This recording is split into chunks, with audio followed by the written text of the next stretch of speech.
ये कोई शराब घोटाला ही नहीं है। मेरे तो केजरीवाल जी से सपने में रोज बात होती है। पहले आदमी को शराब पीनी होती थी। अगर शराब घोटाला हुआ है, वो तो हुआ है, तो मनीष जेल गया है, तो वो तो खत्म हो गया ना। अभी तो फिर आप बोलोगे सोडा घोटाला हो गया, नमकीन घोटाला हो गया, ये तो सब चीजें मिली हुई हैं, ये घोटाला कहाँ है। लेकिन डिजिटल इंडिया तो मोदी जी का कैंपेन है। जब से मुझे पकड़ा ईडी ने, मुझे मोदी जी बहुत अच्छे लगने लगे हैं। नमस्कार, आप देख रहे हैं आर भारत डिजिटल। मैं हूं तोशी शर्मा। मेरे साथ हैं हास्य कवि और मिमिक्री आर्टिस्ट दीपक सैनी। उनसे आज जानेंगे कि अरविंद केजरीवाल जी की बहुत अच्छी मिमिक्री करते हैं। अरविंद केजरीवाल जी शराब घोटाले में जेल चले गए हैं, तो इन्हीं से जानते हैं। दीपक जी, बहुत बहुत स्वागत है आर भारत में आपका।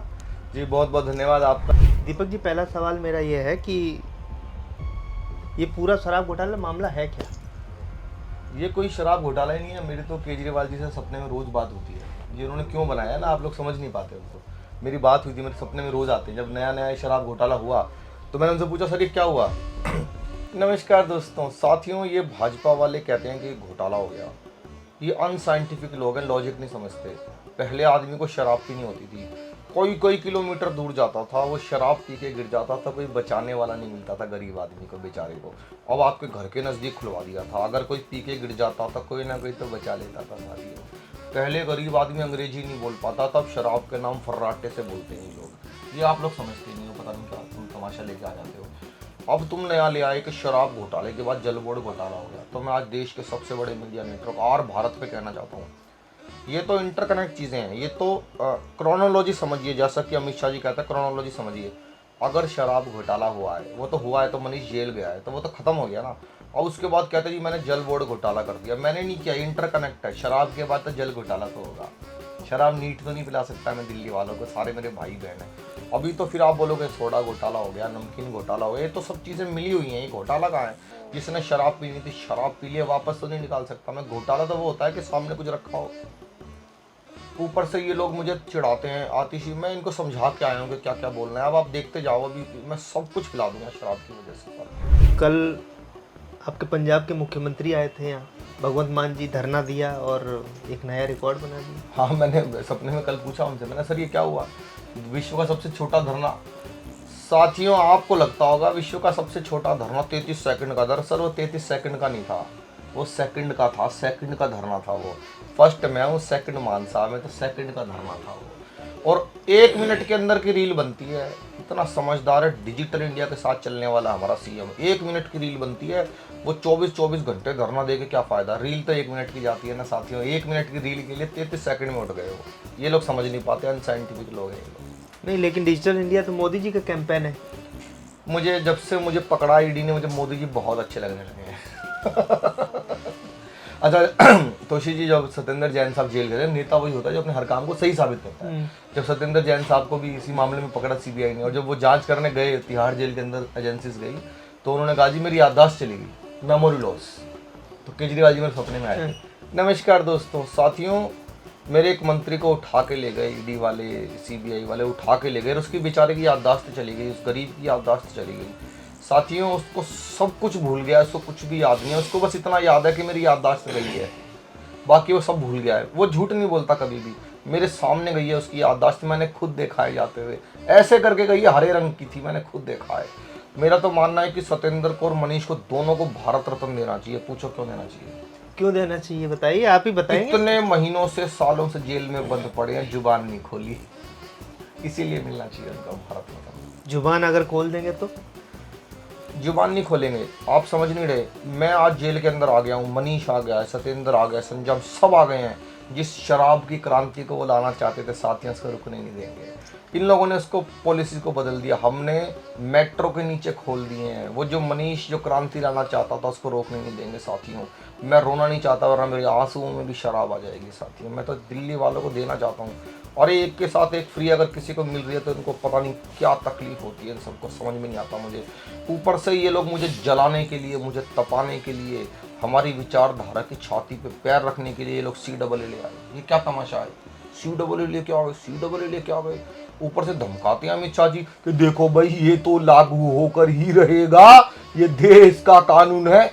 ऐसे धमकाते हैं तोशी जी, बताइए, ये तो कोई अच्छी बात तो नहीं है ना। ये तो आपने लेटर जारी किया है जेल से आतिशी जी को कि सीवरेज की स्थिति खराब है, पानी की दिक्कत है, ये क्या खेल है? वो एक्चुअली क्योंकि सब कुछ मुझसे चलता है, मैं मालिक हूँ दिल्ली का। मैं जब दिल्ली में था तो कोई प्रॉब्लम नहीं थी, लेकिन मैं जैसे ही आया हूँ जेल के अंदर सारी व्यवस्थाएं बिगड़ गई हैं। अभी तो जेल पहुंचे ही नहीं, एडी कस्टडी में वही है। वही कस्टडी में, मेरे कस्टडी में जाते ही सारी नालियां नाराज हो गई, सीवर नाराज हो आपको गई, मोबाइल कैसे मिला वहाँ सारी व्यवस्था नाराज हो गई। कौन सा ईडी की मोबाइल? कस्टडी मोबाइल आपने कैसे लेटर भेज दिया? यही तो खेल है, यही लोग तुम तमाशा नहीं कर पाते। मनीष ने 50-50 फोन तोड़ दिए, तो मैं तो एक तो ले ही सकता हूँ। एक तो मैं ले सकता हूँ। ये ईडी वीडी, मुझे लगता है कोई सीडी इनकी हमारी हाथ लग गई है इन लोगों को, जो हमें ब्लैकमेल कर रहे हैं साथियों। तो जब आप अब जेल चले ही गए हैं तो लोकसभा चुनाव में फिर कैसे आप प्रचार करेंगे? मैं जेल से चुनाव लड़ूंगा, जेल से ही चुनाव लड़वाऊंगा सारे लोगों को, और मैं इस्तीफा नहीं दूंगा। अगर आतिशी को और इनको गोपाल राय को कोई गलतफहमी हो कि मैं इस्तीफा दे दूंगा, दोस्तों मैं आज आर भारत पे बता रहा हूँ, मैं इस्तीफा नहीं दूंगा। मैं क्यों दूंगा? मेरी चीज़ है, मैं तो नहीं दे सकता मेरी चीज़। इस्तीफा मेरा, इस्तीफा मैं क्यों दूंगा? अगर मैंने दे दिया तो ये भाजपा वाले तो गंदा कर देंगे उसको, ये लोग तो फाड़ देंगे इस्तीफे को, बहुत बुरा कर देंगे। मैं तो नहीं दूंगा इस्तीफा, मैं कभी इस्तीफा नहीं देने वाला साथियों। ये बहुत गलत फहमी में कि केजरीवाल इस्तीफा। और आपने मोबाइल फ़ोन की बात की, इन लोगों ने सबसे पहले आते ईडी ने मेरा मोबाइल जब्त किया है, सबसे पहले मेरे घर में छापा लगा तो मोबाइल जब्त किया है, जबकि मैं तो मोबाइल का इस्तेमाल ही नहीं करता, ना मैं फ़ोन उठाता ना मैं फ़ोन सुनता। वो तो मैंने खाली कैलकुलेटर के लिए रखा हुआ है, खाली कैलकुलेटर करता हूँ मैं कि कितनी पेटियाँ गई, कितने रुपए में से कितने का घोटाला, कितने माइनस, वो सब करता हूँ मैं कभी मोबाइल्स का यूज़ नहीं करता। मेरे में तो इनकमिंग भी नहीं आती, वो मान साहब ने कई बार बताया है। ये आपके जो गुरुजी थे अन्ना साहब, वो कह रहे हैं कि जैसा किया वैसी भरनी। कुमार विश्वास भी खुश है आपके जेल जाने मैं आज आपको एक बात बता देना चाहता हूँ, देश के सबसे बड़े मीडिया नेटवर्क पे के कविता को ले आइए, ये लोग के कविता को ले आए कि मेरे खिलाफ गवाही देगी के कविता। साथियों, एक ये दीपक सैनी कवि मेरे खिलाफ इतनी वीडियोस बनाता है मफलर बांध बांध के, मुझे पहले से ही पता था कि मुझे कवि और कविता ही मरवाएंगे एक दिन। वही हो रहा है साथियों, वही हो रहा है। ये सीए जो कानून आप लाए, भाजपा वाले लेके आए हैं, तो आप कह रहे हैं कि ये कहाँ बसाएंगे इनको? बहुत घटिया कानून है। मैं इतने रोहिंग्याओं को, बांग्लादेशियों को बसा चुका हूँ, उनके लिए तो जगह तो नहीं है। हिंदुस्तान के अंदर हिंदुओं को बसाएंगे, पढ़े लिखे लोगों को पागल बना रहे हैं लोग। देखो तोशी जी, आप इतने बड़े चैनल के पत्रकार हैं, गर्म पानी के अंदर गर्म नहीं मिलाया जाता, ठंडे के अंदर ठंडा नहीं मिलाया जाता, नॉर्मल मिलाया जाता है। तो हिंदुस्तान के अंदर हिंदुओं को ही बसाओगे, ये तो बहुत गलत बात है, गलत बात है। ये तो अपना वोट बैंक लेके आ रहे हैं, क्योंकि मेरी नानी कहा करती थी, आपको पता ही है, तो ये मुझे तो वोट देंगे नहीं। आपकी नानी तो कहती थी कि राम मंदिर वहाँ किसी के तोड़ के आप अपनी माताजी के साथ लेकर वहाँ दर्शन कराए। अभी क्योंकि इलेक्शन में टाइम है तो मुझे नानी मेरी गलत लग रही है।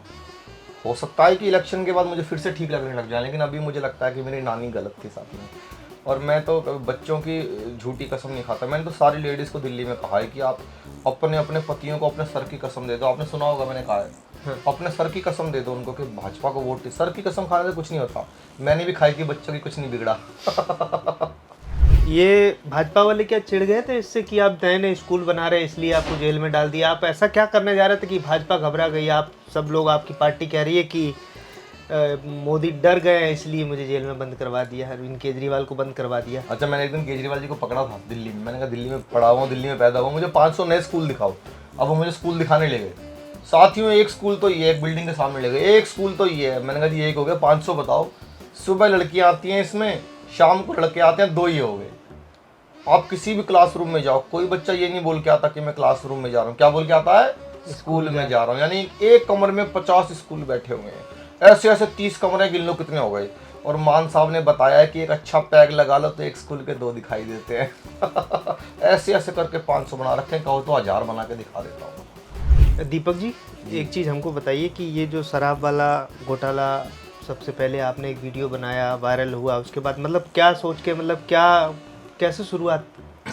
देखिए, आप जहाँ बैठे हैं इसके लगभग 300-400 मीटर की दूरी पे आप जाएंगे तो बहुत पुराना हनुमान मंदिर है, 150 साल पुराना लगभग। एक चीज़ मैं बता दूं कि भाजपा ने विरोध किया, उससे पहले दीपक सैनी ही वो हास्य कलाकार कवि है जिन्होंने केजरीवाल के एक के साथ एक जो दारू वाला स्कीम लॉन्च की थी और गली मोहल्ले में ठेके खोल दिए थे, विरोध प्रदर्शन हो रहा था। सबसे पहले इन्होंने रील बनाई क्योंकि इनके घर के नीचे इधर ठेका मंदिर के सामने खोल दिया था, उसी के बारे में ये बता रहे हैं। जी, तो यहाँ पे थोड़ा आप आगे जाएंगे तो हनुमान मंदिर के सामने शराब का ठेका।